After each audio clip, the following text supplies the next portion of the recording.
got to look them up. VeteransPride.org. Find them, use them, donate to them. Because I have to tell you, these shadow boxes make a profound difference.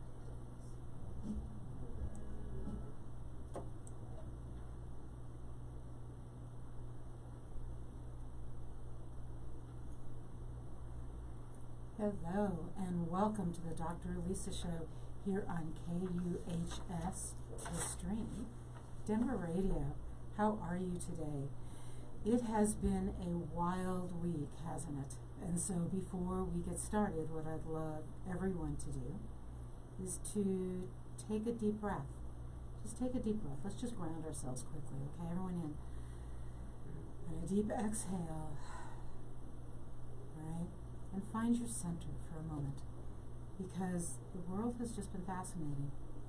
It just seems like everywhere I look right now and everything I hear is about fear. And so today on this show, we are going to talk about hope. I am also going to bring up the Facebook website, and what I'm hoping is that you will communicate with me today. Let me know how you're doing, how you're feeling, and respond to some of my thoughts about where we are, what's going on, and what we can do. Now let me say, and let me be very, very clear, that I'm not a medical doctor, so I'm not going to be giving advice on that, nor am I a brilliant financial genius. But what I am good at is understanding humans and understanding how we feel when the world goes topsy-turvy around us. And that's what I want to talk about today. I also, before I get started, want to give two shout-outs to two amazing sponsors that I have. The first is VeteransPride.org. You know that if you've been listening to me, that one of my goals is that by the end of this year, every one of us is a philanthropist. How are we going to do that? Each of us is going to donate whatever you can, $1 a week, $1 a month, whatever you can afford. Donate to something you care about.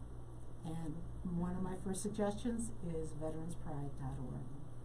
I also want to say I have a second sponsor, and it is an amazing acupuncturist. She does 5-element acupuncture, which treats the entire body, mind, spirit system for physical health, pain relief, emotional stability, spiritual growth. Her name is Nancy Harmon, and she is amazing, and I will make sure that I get you her contact information as we go through this. But you can find her. She is in Wheatridge at 5 Elements Acupuncture. So, what are we talking about today? You know that my tagline for the show, if you've been listening for a while, is Inspiring a Renaissance of Spirit. And what I want to do in you today and with you today is take you to a spirit of hope. I want to move the needle that we seem to be just stuck in fear. And where I want to move us is from fear to hope today. And I am hopeful that that is what's going to happen. It has been crazy, don't you think? It's just been sort of an amazing time. And I feel like that sort of energy around us is still a bit crazy. So you know, I also do astrology, and the planet Mercury did go direct. It was retrograde, but it still almost feels crazy. Why is that? Because when a planet has been retrograde and goes direct, it's almost like we've muddied the waters, and we have to get back through the muddy water to the clear water. So it just takes a few days for everything to settle down. It will settle down, especially if we move away from fear. So I also want to, I always do this, point out I have 2 books, and there's so many ways to find me and chat with me. One way is to get to the Facebook site for the show today and post in there while we're talking today. Another way is to go back to that site later, and trust me, I will then go back in and respond to your comments. You can also go to my website, elisarobin.com, and there's a way to communicate with me there privately. You can read my blogs. I will have these up posted also. There's tons of ways that you can find me, and I'm just looking at my computer right now to make sure that I can find us. There we are. Okay, there we are. I also have a couple books. As you know, I've been talking about The Way of the Well, which is my spiritual romance. I also wanted to let you know I have a book about leadership called Pirate Wisdom. And this is leadership, a little more Jimmy Buffett and Johnny Depp than you might be used to reading. But I think it takes leadership, it helps you understand the political nature of people. And that's what this book is about. So both of those are on Amazon.com. So many ways to find me, but definitely join me today in the chat space if you can, and give me your thoughts. So that's enough of a commercial to get started. Last week I started the show with a story of synchronicity, about how I was thinking about something and all of a sudden I got all this information about it. Well, synchronicity happened to me again this week, so here's the story. I was thinking about doing a show on hope, and I was studying. I'm always trying to learn something new. I'm learning Hebrew right now, and I'm studying with a linguist. So every word has deep meaning. And we were reading something, and the word for hope in Hebrew came up in what we were reading, and the word is tikva. So here's what's fascinating. The word tikva in Hebrew is a very old word. It comes from a word in the Akkadian, meaning a single strand of spider silk. One strand, not the web, just one strand. And as the word evolved, because words evolve, as it evolved, it came to mean gathering together different strands of spider silk and coiling them together. And as that happened, something stronger was built. A single strand from a web is almost invisible and impossibly thin. And that is where the word hope comes from. And then hope grows as many of those strands are wrapped together and twisted together and woven together into something that we can count on. And that's when our hope becomes real. So I heard that, right? I heard this this history of this word. And I have to tell you that I missed a great deal of my lesson. The next several minutes of my lesson were gone because I was stuck on the visual concept of what that looked like. That hope comes from something that we almost feel we can't trust. And yet, it is what builds hope inside of us. Sometimes, people talk to me about soulmates. My specialties are in love and money, obviously, but helping people with their relationships with money and helping them in their deep relationships with people. And I'm always asked about what's a soulmate? What makes a soulmate relationship happen? And I believe soulmates have a strand like that, from their heart or their solar plexus to the other person's, and that is that little extra bit that makes us a soulmate. So, what does that mean? What do we do with that word? Why did that just make me wonder, whoa, what do I do with this? Well, I have a question for you. What makes you feel connected? What helps you feel strong? Because that notion that we take something almost intangible and we wrap it together with everyone else's, and together we build something powerful. So hope comes in community. Hope comes in the way we gather together. Hope comes in the way that we build communities of hope and not fear. And that's where we're headed with this, right? The difference between a community of fear and a community of hope. And I have to tell you that there are times I struggle with hope. Absolutely, just like everyone else. I mean, honestly, I am not better than anyone at this stuff. And sometimes I think that we lose sight of hope because of exhaustion.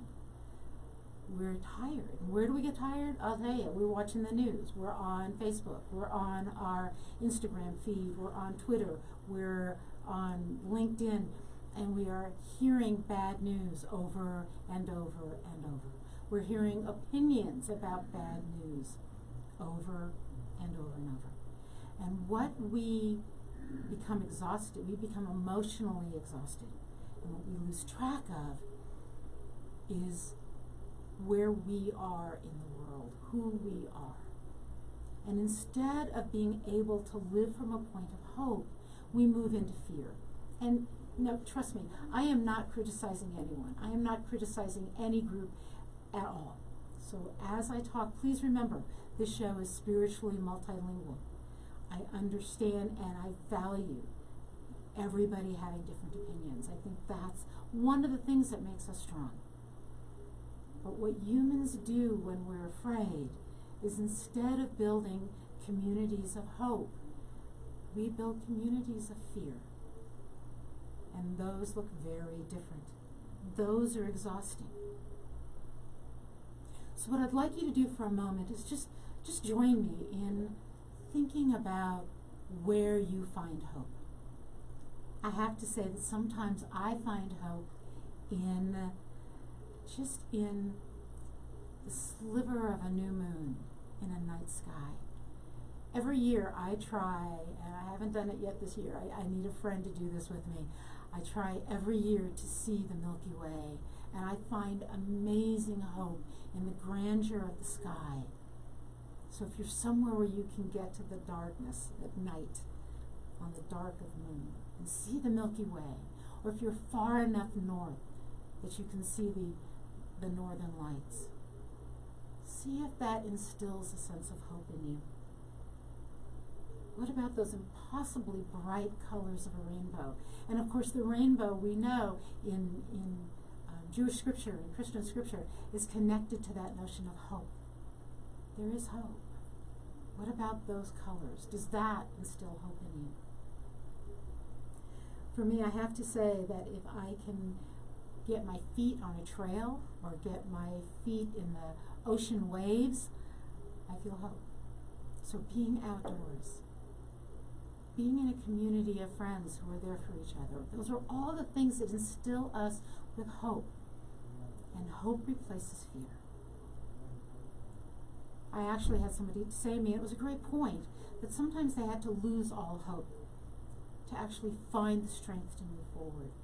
And I said, I think that when we hope for things out of fear, we hope the Broncos will win. Okay, that's nice. That's not out of fear, but it's not a hope about who we are as people. It's a different kind of hope.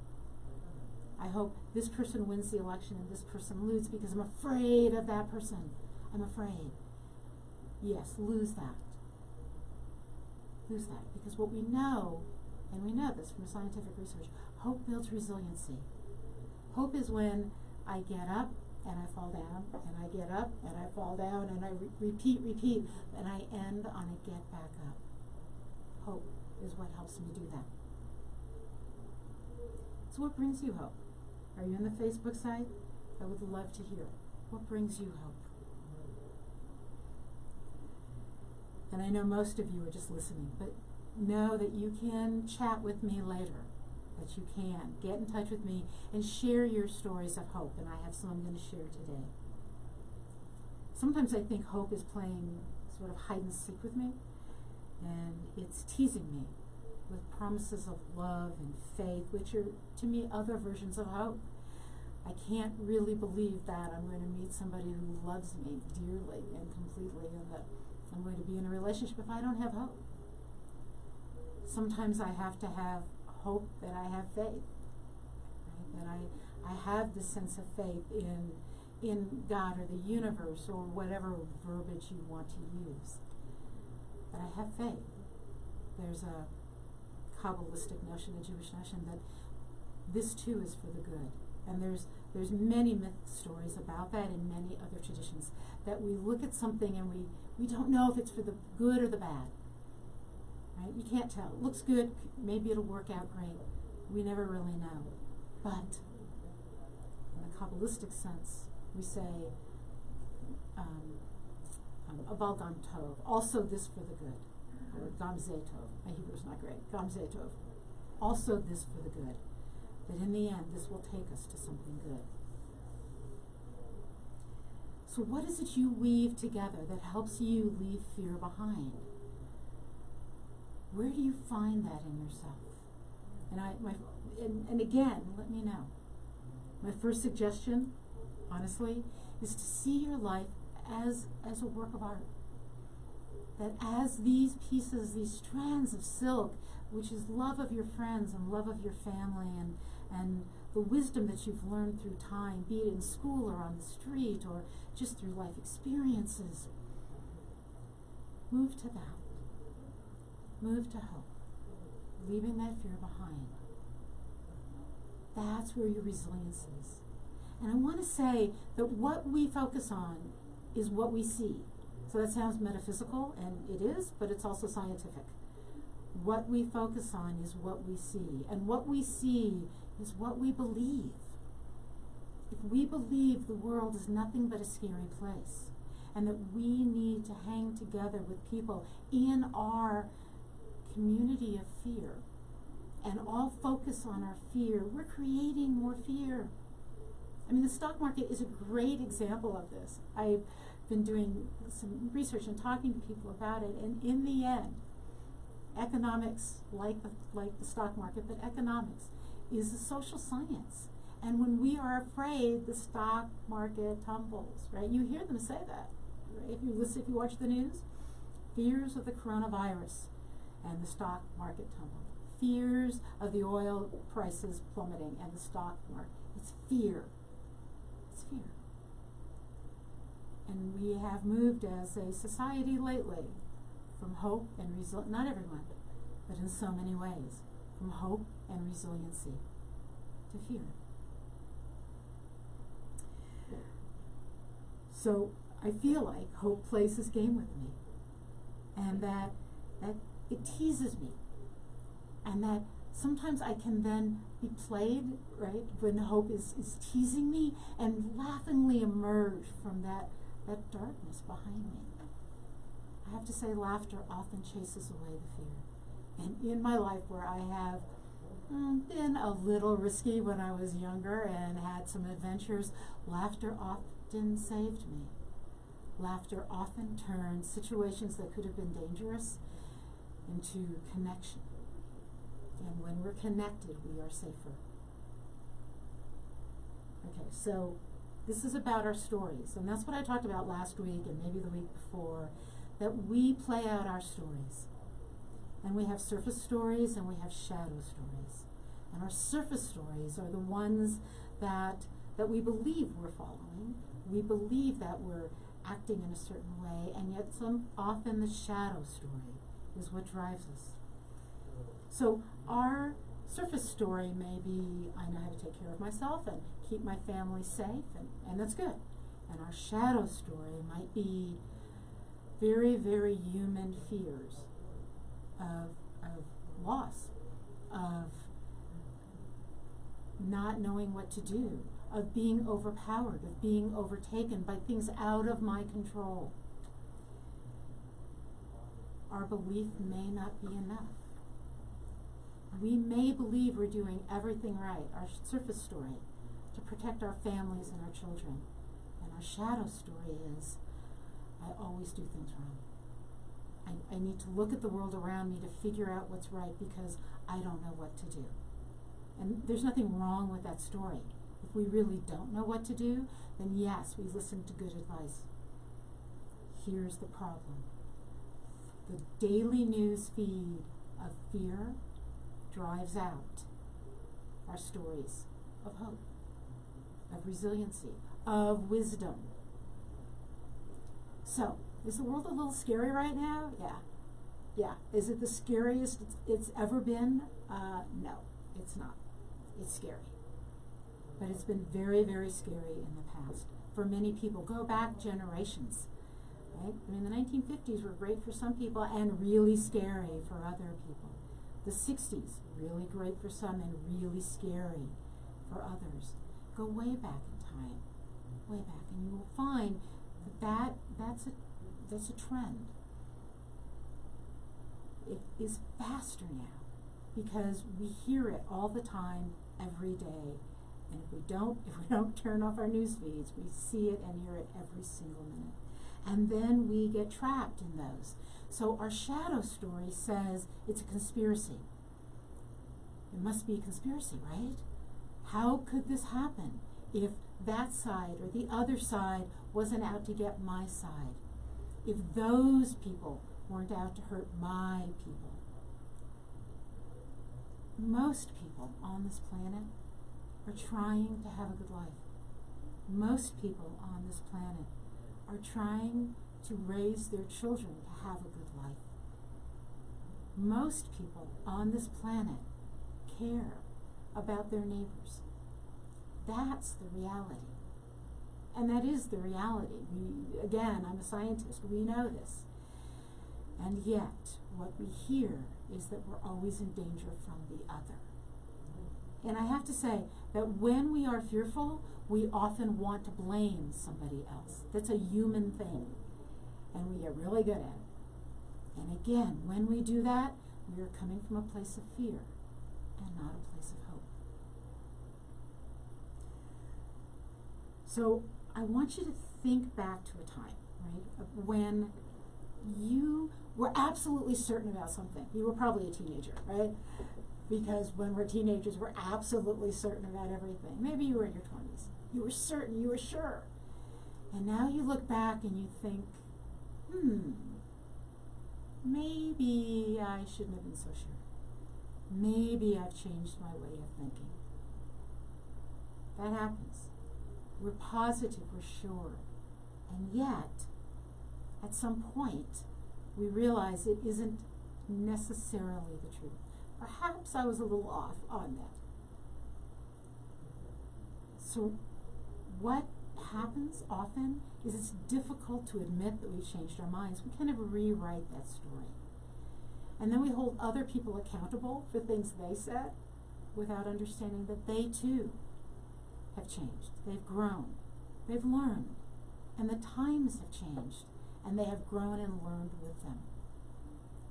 One thing that I love about so much of the spiritual world, the Kabbalah and astrology, is that we know that these are living, moving elements of our life. Our spiritual life is growing. That the way we interpret things needs to also be alive, living documents that grow and change with us because they need to, because our world changes and we change and our life changes. But because we often stay in fear, we will hold on to an old truth, even if we barely believe it anymore, and fight for that truth and defend that truth. And sometimes we do that to prove to ourselves, to reassure ourselves. That's what it is to be human. It's the psychology of being human. So what's happening right now? Right now, we as a country, we are getting conflicting messages. Not blaming anyone, I'm just saying, if you go look at the news and the media, and depending which stream you get and which algorithm shows you what news you get, because we all see different things, we're getting conflicting messages. We're not getting very clear messages. I'll tell you something, if the news was on like once a day, maybe twice a day, and wasn't filled with entertainment, it was simply strict information, we would have better information than we have now, because it would be clear. What happens when we get conflicting information, we have to decide what's right, what's wrong, what makes sense, what doesn't. And that's a little scary, because we want to make the right choice, we want to make the right decision. So what do? We look around and we see what other people are doing. And humans are a herd type creature, right? And we actually evolved from creatures that were prey creatures, meaning we're not out in the wild. We are not very good at surviving unless we have weapons. We don't have thick fur, we don't have big teeth, we don't have big claws. That we evolved in a different way. And one of the ways we evolved was to look around us. So we hear about fear kicking in flight, right? Fight or flight. It also, and especially in women, kicks in tend and befriend, meaning join your community, get close to your herd, get in the center of your herd. That's where it's the safest. So what is your community doing? All right, I'll tell you what the community around Colorado is doing right now. They're buying toilet paper. And so what happens when you see, you were fine, you were doing good, you went to the grocery store, and you see people running out with enough toilet paper for a year. You think, I must have missed the message. There was a note somewhere that said, here's how you prepare. They must know something I don't. I need to belong to a community that will be safe. And oh my gosh, if it's all gone, I won't get any. And humans have a very, very big fear of loss. It's called loss aversion. And what do? You do what everybody else is doing, and you buy toilet paper. And then you proceed to paper towels and to napkins and Kleenex and to I don't know what else. We're not being stupid. This isn't a criticism. This is what fear does. And fear begets fear, and panic begets panic. It's also natural to want to over-prepare. That's natural. And in fact, with conflicting information, that's kind of what we're being told. Be prepared. And so that's what we're trying to do. Again, a lack of clarity of information and this notice of people around us being fearful. It also allows us some control. I'm in control. If I have purchased the things that my family will need to be safe and to be secure, because that's what we want. We're afraid of loss. We're afraid of missing out. That's what we want, right? That's the big human fear, is the fear of loss. And we want to be safe. And so you can understand why what's happening is happening. What I'd love to hear from you right now is, how are you dealing with that? How are you feeling that sense of security or of panic? If you're on Facebook and watching the live stream, please put your thoughts in. If you can't put them in now, put them in later. Right? Or go to my website again and chat with me there. I want to hear your stories. And if you just tuned in, I want to let you know you're listening to the Dr. Elisa Show on KUHS The Stream, live streaming radio from Denver, Colorado. And yeah, I'm Dr. Elisa. Okay, so hope. What else do we know about hope? We know we can't chase it. And this is just a fascinating thing. We talk about often chasing happiness or chasing after. And I have learned that what I chase has a tendency to run away from me. If you've ever raised a puppy, you've noticed this, right? You try to catch them. You have a little kid, and you chase them, and it's game. And off they go. Sometimes I think love and faith and hope have that same sort of personality, that when we chase them, they run away. When we create the space within us for them to enter, they come to us. One of my dear friends, his favorite book is The Little Prince, and I just want to read you this little bit from The Little Prince, the book. It is only with the heart that one can see rightly what is essentially invisible to the eye. I love that, right? It is only with the heart that we can actually see what is invisible to the eye. And of course, the heart knows the way, but this is tricky. The reason it's tricky is because the heart takes time to see, and the heart sees in stillness and in quiet. That's when we see clearly. I believe that hope is found in stillness. Hope is found in those quiet moments. Hope is not found in the cacophony of news and overstimulation that we're used to. That's not where we find hope. We find hope in the stillness of our hearts. When we chase hope, just like chasing happiness, we're out. You're a runner, you know this, right? You're breathing heavy, and it's hard to hear. Now, many runners, when I was running, I would meditate while I was running. I could get to stillness. But when we're chasing something, it's very difficult to get there. When we miss that stillness, we miss hearing the message from our hearts. We miss seeing and recognizing synchronicity around us, like the magazine my friend gave me a few weeks ago, like learning about the meaning of the word tikva and hope. I would have totally missed those if I was wrapped up in chasing hope or chasing love or chasing faith. I would have missed those. When we talk about grounding or coming back to our center, coming back to ourselves, that's what we're talking about. Talking about coming into our center, our trueness, where we can hear the voice of who we are, the voice of whatever you want to call it, right? Of the universe, of God, of Goddess, of me, of spirit guides. I don't care what you call it. Again, we are spiritually multilingual on this show, so keep your mind open and keep your heart open. When we are open, we create a vacuum. I've talked about this. Like, how do we create? I call it this elegance, the way we create elegance. We recognize what we want. I want hope. I want to come into alignment with hope. Okay, you know what I have to do? I have to subtract. I have to subtract the fear. I have to subtract the noise. I have to subtract everything that doesn't take me in that direction. One of my friends rows in crew, right? They row. And when they're training, they say whatever doesn't move that boat forward, we subtract. We only do what moves the boat forward. Okay, that's alignment. That's alignment with a goal, alignment with a vision, alignment with a value. And I have to say, one of my values is to move from fear to hope. That's a value I have.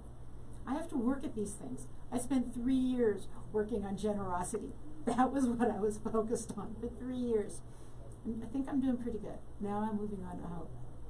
And I've got love included in there, as you've heard my stories.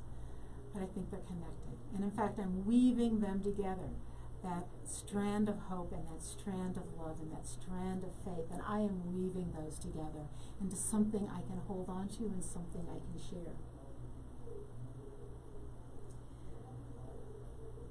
When we focus on what we love, when we follow the love and follow the heart and listen to that stillness, I think in helping hands show up.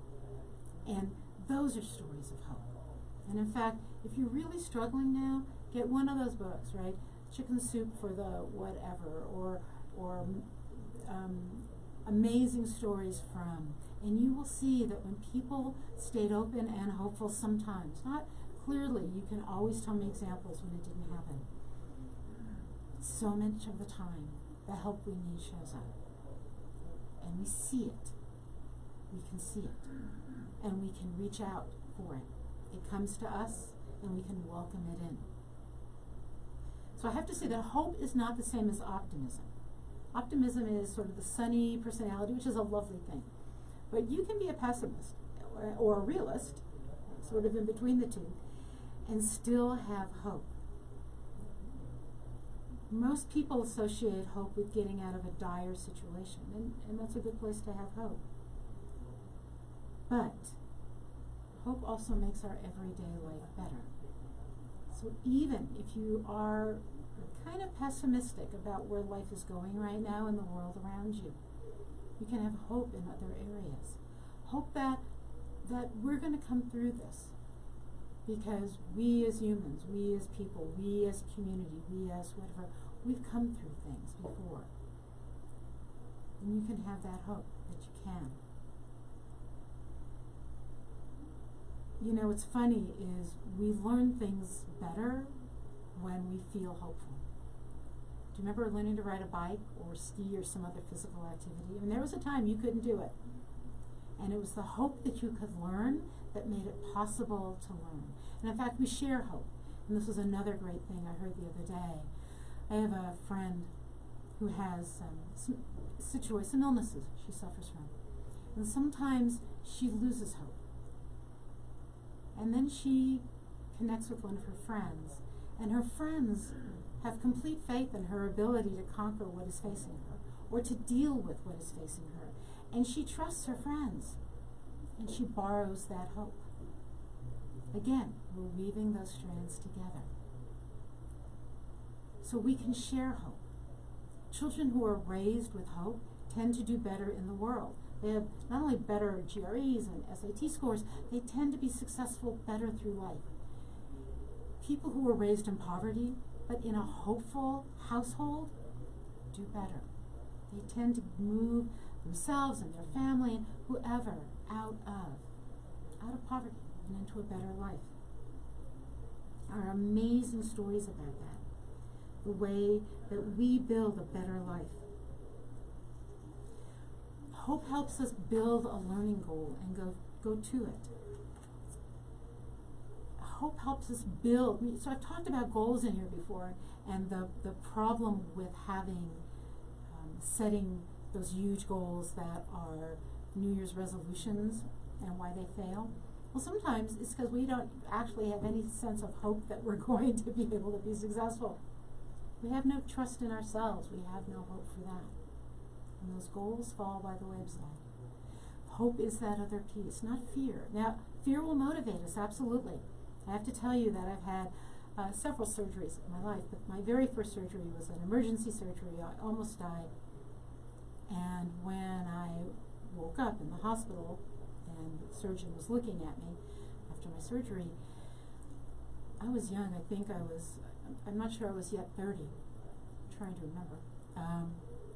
Not yet 30. And the surgeon looked at me and said, "Are you a runner?" And I was running a lot in those days. And I said, "Yes." And the surgeon looked at me and said, "It just saved your life. Your heart is so strong because you're a runner that you survived this." So I have to tell you, that has kept me working out. If not running, at least hiking, running, weights, whatever it is I do, and I do a lot, ever since then. Because it saved my life. And it saved my life more than once, being in shape. So is that fear? Is that a sense of fear I have about being sick? Is that hope that I can actually help myself be healthier? Fear may have chased me for a bit, but it's hope that keeps me going.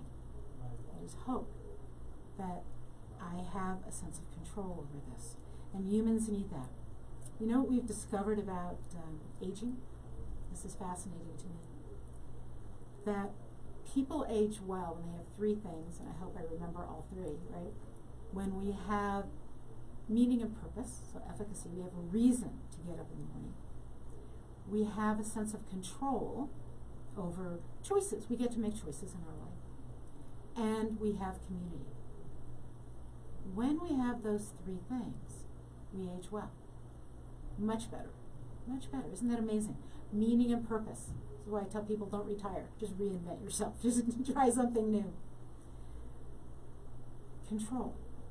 I need to have choice. I need to have some control at whatever level I can have it. There's hope right there for you. I have to have hope. And I can have hope because I can do these things that help me with hope.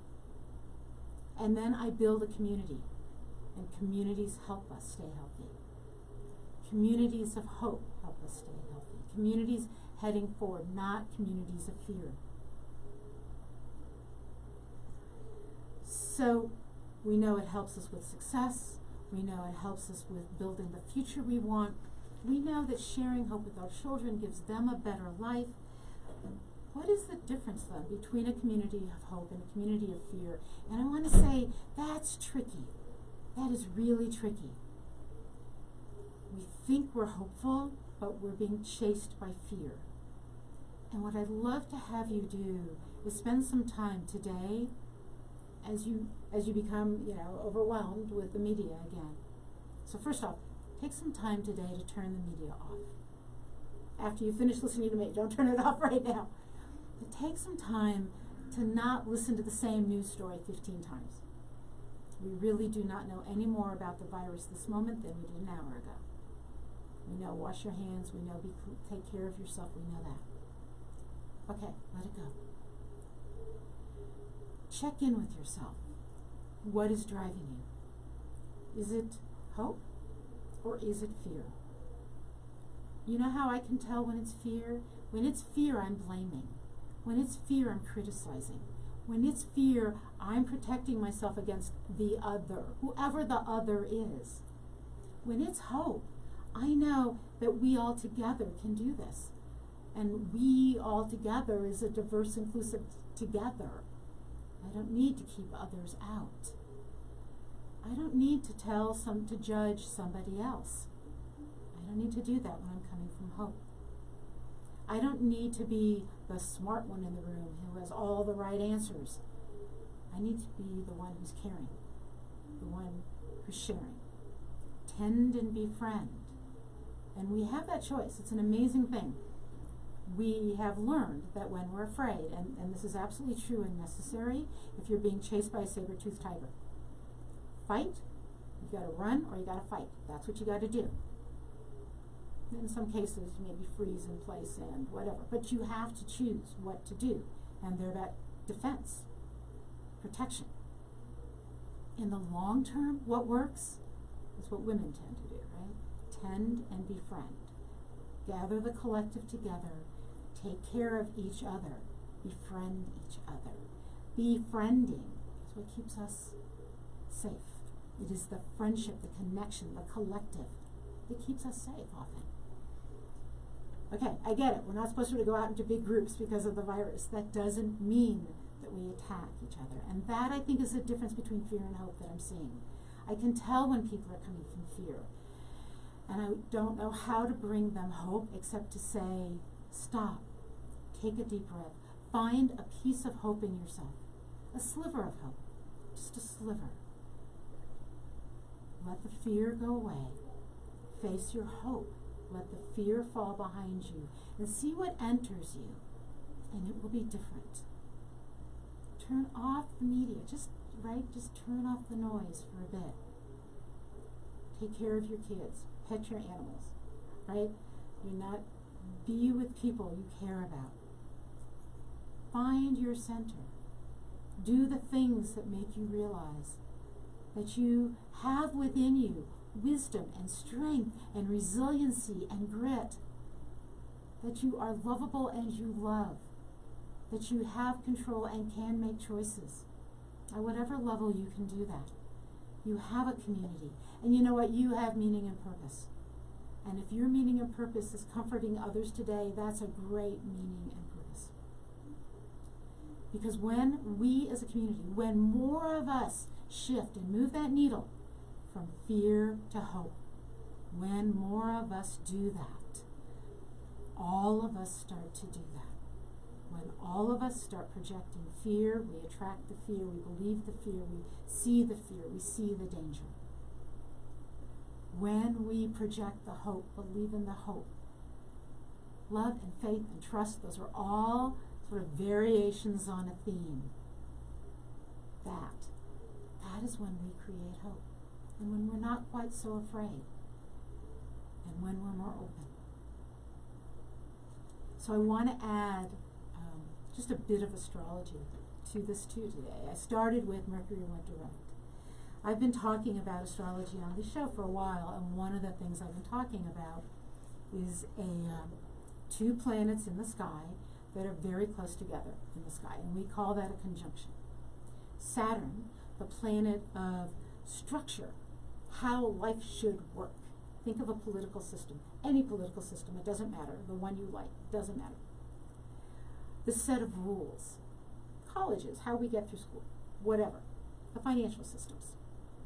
That planet, here's the structure we believe in, is next to the planet Pluto. And I don't care if you think Pluto's a planet or not, just go with me for a moment.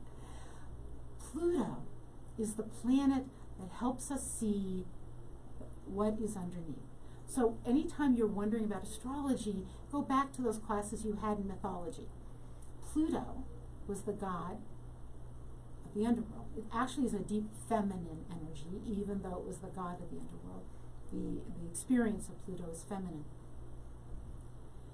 And the underworld is the place of hidden wisdom, hidden unknowns, where all is revealed on some level in that myth, right? I'm talking about that myth.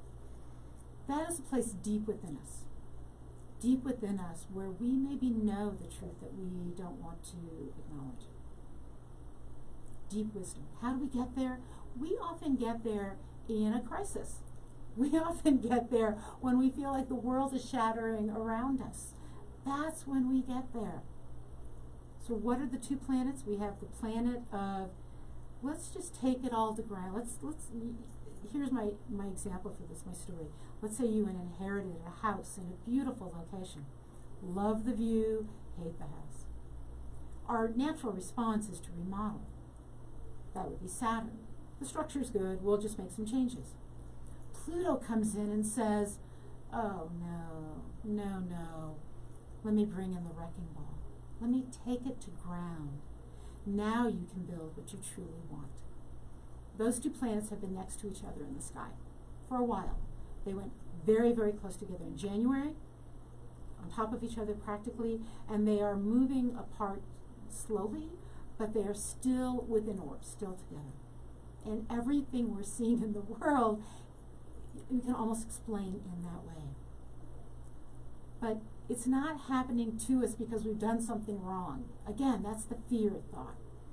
Oh no, we've done something wrong, we're being punished. No. The opportunities to let go of what we have hung on to desperately are here for us. The opportunities to imagine a world in which we see things differently, all of us.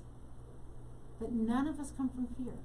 That we're willing to let go and let change happen in the world in a way that is beautiful and will support us. So not mass destruction, mass awakening, mass changing,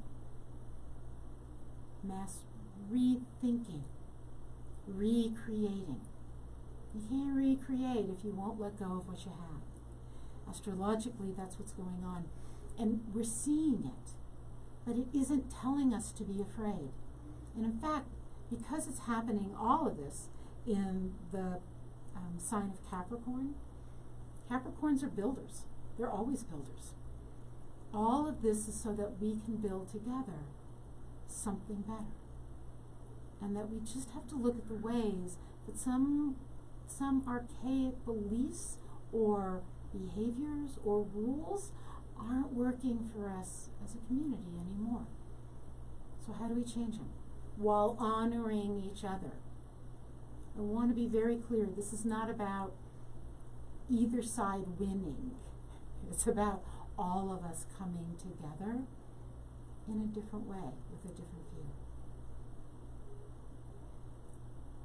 Astrology doesn't predict our future.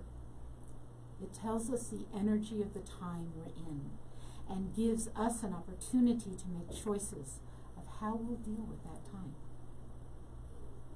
And so, what's my suggestion? Don't ever fear the planets. Don't fear astrology. Don't fear. Be aware. Be cautious. Right? That is that saying that people, that people can be trusted if you lock your door. Right? Yes, lock your cars. Yes, do those things that are conscientious, that we know help keep us safe. Do those things. And live in a world of hope. Because what Pluto does to us is it takes away all of our misinformation. Pluto if we let this happen, it can take away our fears of the other, so we can build something together. Together. From what? What do we build? We take our almost invisible, impossibly thin strands of hope and weave them together. And then what do? I just want to read a part of a poem to you, and then this is a song that I'm going to actually use at the end of the show. That'll be the first song I play. There's this amazing song. I'm not sure who wrote it, but Josh Groban sings it, and it's called Granted. And I just want to read it to you as a poem. Have you ever felt it could all go away if you blink? If you never stop running, you won't fall behind, so you think.